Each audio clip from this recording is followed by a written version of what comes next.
If you enjoy the content, don't forget, like, subscribe and click the notification bell. Welcome to another episode of Devongunsmith Diaries. As you can see, it's a gun fitting job. This was a viewer requested one. It's an AYA number 4, colour case hardening, nice barrels, and we will just see how this goes. It's a simple one, so don't expect too much. What we're looking to do today is to place some cast on this. Now, an interesting variation, because of the barrels and the way they lift out, we have to place the clams, the cawls is what they should be called really. The clamp cawls should be angled slightly differently to focus on that. So let's get into it.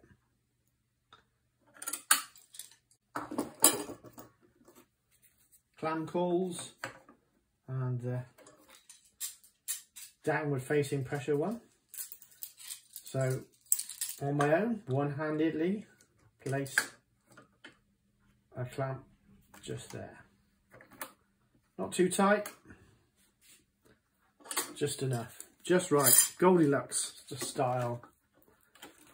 Pop that up out of the way, we don't need that.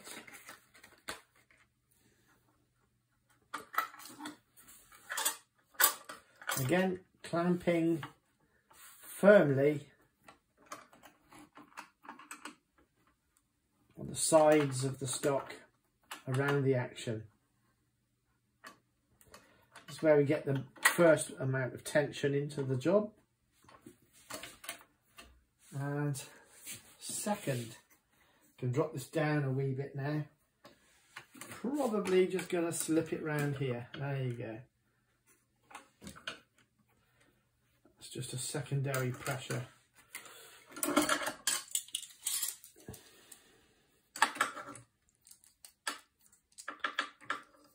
Third clamp straight onto the top to create a downward pressure.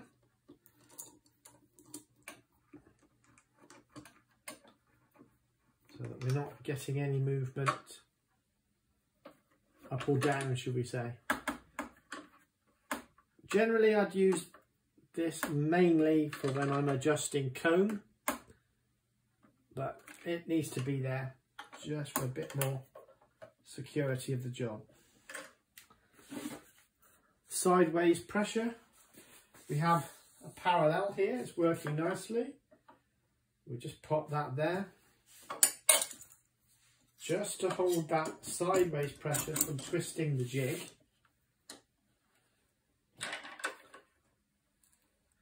This is my third iteration or version of this. It's now on a mobile trolley, which makes it much more user-friendly in the cottage industry workshop. A slight variation since last time we did a gun fit. I actually made an addition. This used to be placed like that for clamping and the like, but now I can actually raise, or in this case it pushed down, to create a raised comb in the bend as well. Just another useful thing.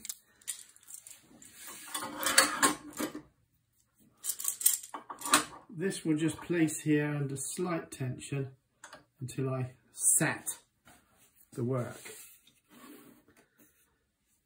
We're all good to go really, just need to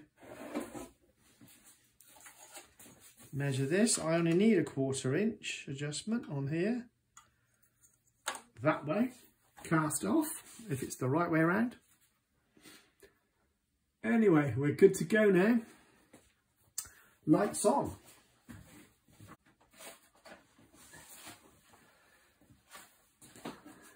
We will come back and see how we got on. I'm not doing any adjustment.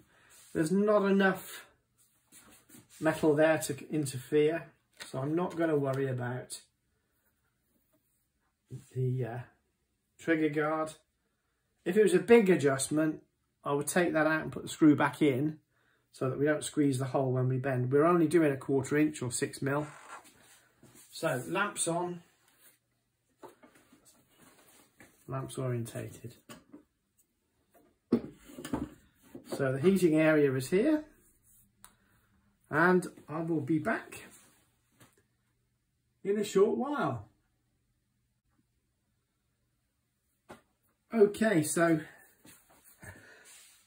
it's the next day, although it will seem to you as though a few seconds have passed. Now, I did put a little bit of a crank on this so that there's a little extra there, but for the moment, I'll show you now. If I release it, there will be a bit of a bounce back.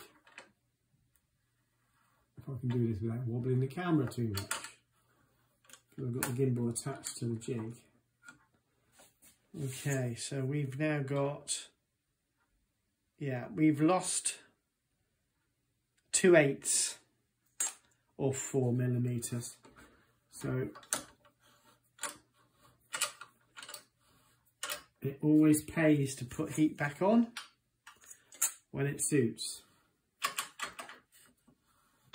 So there's a little bit of a creak. Yeah, that's good. Heat lamps back on. Just a word to the wise on this. I prefer to be slow and steady wins the race than in a hurry. And I have said before, I used to use hot linseed and rags and the blowtorch method. That works, but it does sometimes put excessive oil into the stock when there's only really a very small amount of wood there. And one of the other things that happens is it tends to sweat out a wee bit as well. So I like to take it steady. If I'm not in a hurry, like today, quite happy to leave that and run it, carry on. So I like to come back and check. It's the old measure twice, cut once principle. So it's all good. Bit of a boring view from the camera perspective, but it is what it is, I'm afraid. And just leave it there. I'll see you again, guys. Bit of an epic fail there. Forgot to turn the camera on, yabbing away to myself.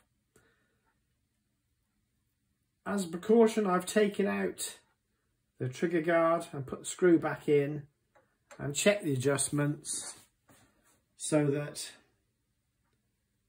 I don't have anything preventing me from moving it. It was a bit tight. I won't reenact it for you, but it turned out that that's a bit hot there. Was drawing off the heat a little bit. It's only resting on top. It won't interfere with it now. So that was a little bit of a epic fail. Anyway, I've adjusted this to the final adjustment, which gives me a full 1/2 inch cast off from the centre line. And I'll just leave it in the lamps for a little bit longer to relax a little more. It's getting nice and hot. It's too hot to handle now, and it's definitely getting hot where I need it there. Patience is a virtue. The video will probably be only a few minutes long in reality, but about 24 hours has passed. Now, a lot of you keyboard warriors are going to say, "Ah, Paul, you can do it quicker. It doesn't have to be that long. You can soak it in oil. You can do this. You can do that. You can use a torch. You can use infrared." There's plenty of infrared coming off these tungsten lights. I can tell you that for nothing. I've actually had scorching. Oh yeah, that's nice and hot now. I've actually had scorching in the past. I think I might have mentioned that in one of the other gun fit demonstrations. But this was a viewer request. They said, next time you got side by side, I'd like to see that, please. So, ever obliging, good old Devongunsmith, here we are. Just to show it can be done, we don't get very many side by sides to adjust because so many guys are now using the over-unders for most of their sporting and game needs.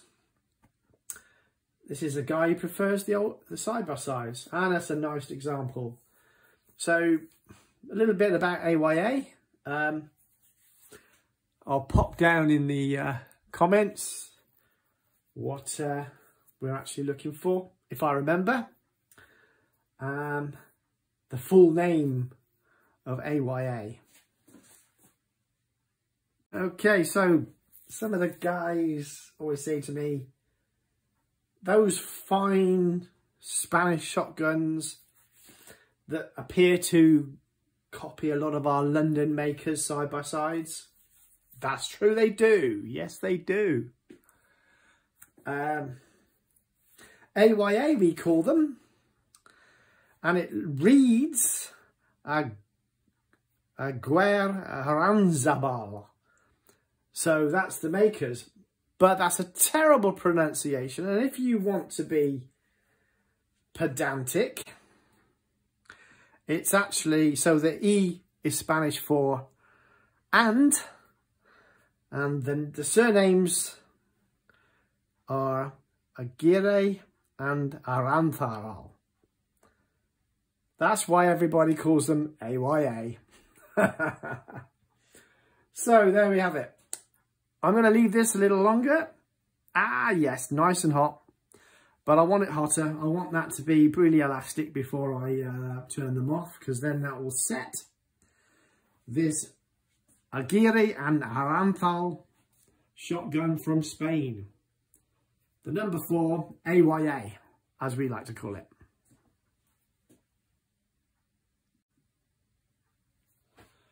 And here we are. Once again, hours later, cooler and ready to go.